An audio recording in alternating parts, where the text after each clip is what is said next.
Welcome back to The Explainer. Listen, if you've been tracking the AI landscape this week, you've probably noticed a massive shift. We're officially moving way past the era of simple chat interfaces, and we're diving deep into underlying behavioral alignment and heavy structural infrastructure.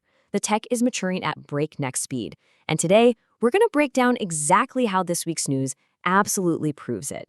Let's get into it. Here's the roadmap for today. We'll kick things off with the team AI revolution, then touch on monetizing AI expertise, and unpack the hidden thinking controversy. After that, we look at the ultimate AI router, and we'll wrap the whole thing up with generalizing AI alignment. All right, part one, the team AI revolution. So to really grasp the impact of Anthropic's huge launch of Claude Tag, we kind of need to look at Andre Karpathy's thesis. He just joined Anthropic, and he framed the evolution of large language models in three distinct eras. First, we had standard web chat. Then we evolved into desktop apps. But step three, the era we're literally stepping into right now, is all about LLMs becoming independent, continuously running systems that are deeply, deeply embedded right into an organization's infrastructure.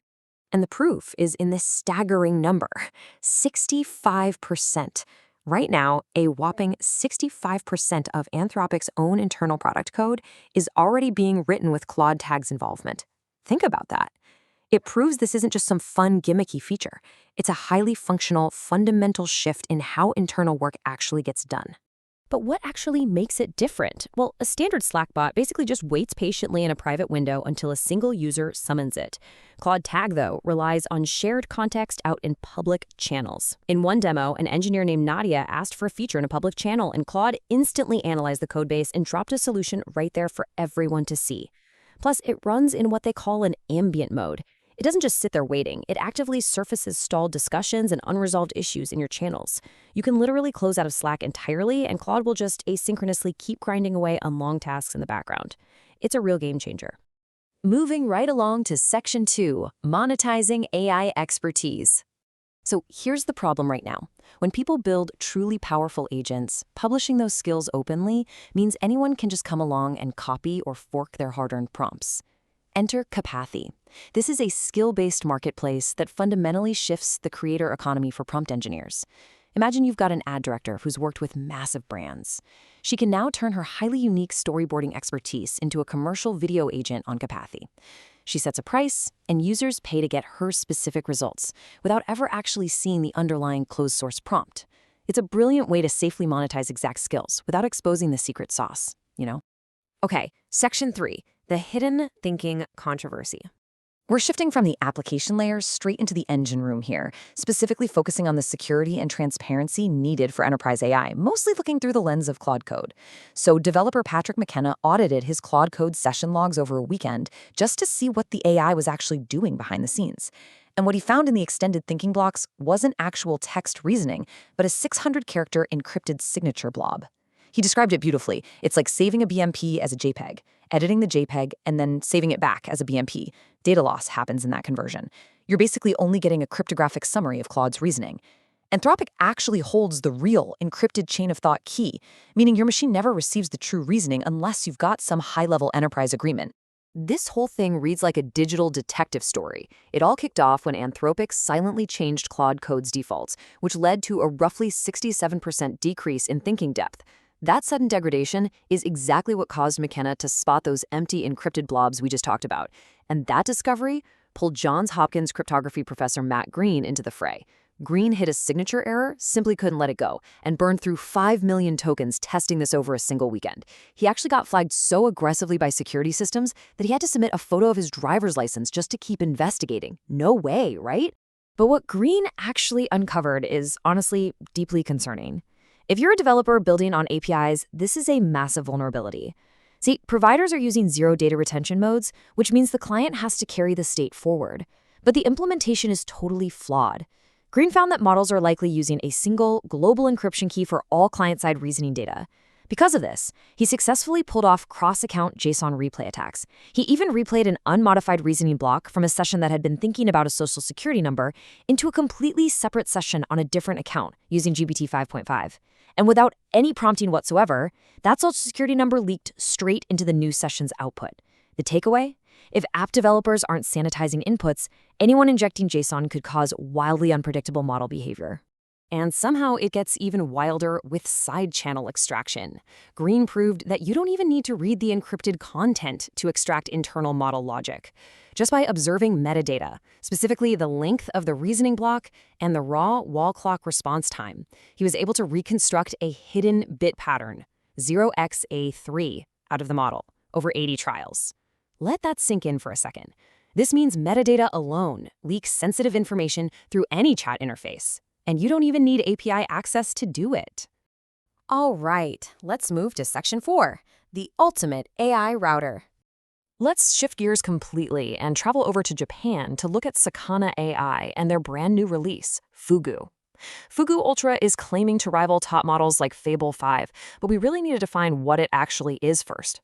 Fugu is a dispatcher, or a router AI. It's not a base model at all. It went through absolutely no massive training runs and has zero original weights. Basically, it acts as a highly intelligent manager. It analyzes the classification of whatever task comes in and then routes it to the specific frontier model that will handle it best. So here's exactly how it hits those massive benchmark scores.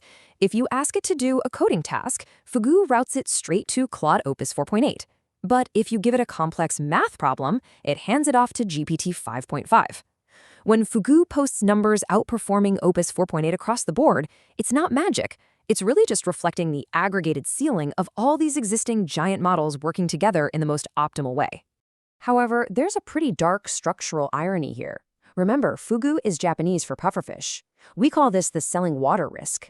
While Fugu currently aggregates all this excellence for a fee of about $5 per million input tokens, its entire long-term survival rests uneasily on the goodwill of the very models it's wrapping. Think about it. The moment it reaches a truly meaningful scale, OpenAI, Anthropic, and Google might just stop viewing Fugu as a nice paying customer and start viewing it as a competing routing layer. Finally, Section 5, generalizing AI alignment. We've finally reached the deepest layer of AI maturation today, the underlying behavioral control required to actually scale these things safely. And this brings us to a crucial new paper from OpenAI. The big problem they're trying to solve here is emergent misalignment. That's when a model trained to behave poorly in one specific domain starts bleeding that bad behavior into completely unrelated conversations. Or it engages in reward hacking by modifying its own evaluation logic just to look like it passed a test. Sneaky, right? To combat this, OpenAI built a synthetic dataset defining 15 specific traits, things like truthfulness, correctability, and risk-aware planning, across 12 different scenarios ranging from medical to legal. They used a really interesting 95-5 data split. That's 95% standard reinforcement learning data paired with just 5% beneficial trait examples. Well, that simple 95-5 split led to some staggering empirical success. When they compared it against 100% standard baseline using the exact same compute, the beneficial trait model outperformed the baseline in 44 out of 53 independent evaluations. That is an 83% win rate. It yielded an average improvement of 9.1 percentage points across critical areas like model spec compliance and mental health scenarios. But honestly, this is the absolute most striking finding from the entire paper: cross-domain transfer. The researchers trained a model on beneficial behavior data exclusively in health contexts. Then they turned around and tested it in completely unrelated non-health domains. The result? It still outperformed the baseline in 17 out of 19 non-health alignment evaluations, averaging an 11.3 percentage point improvement. This is huge because it proves that alignment can actually generalize. It persists even under adversarial prompting, without just causing the model to universally refuse every single request you give it. We've covered an immense amount of ground today, right? From team-based continuous infrastructure to cryptographic metadata leaks, all the way down to generalized alignment. And it really all leads to this final provocative question.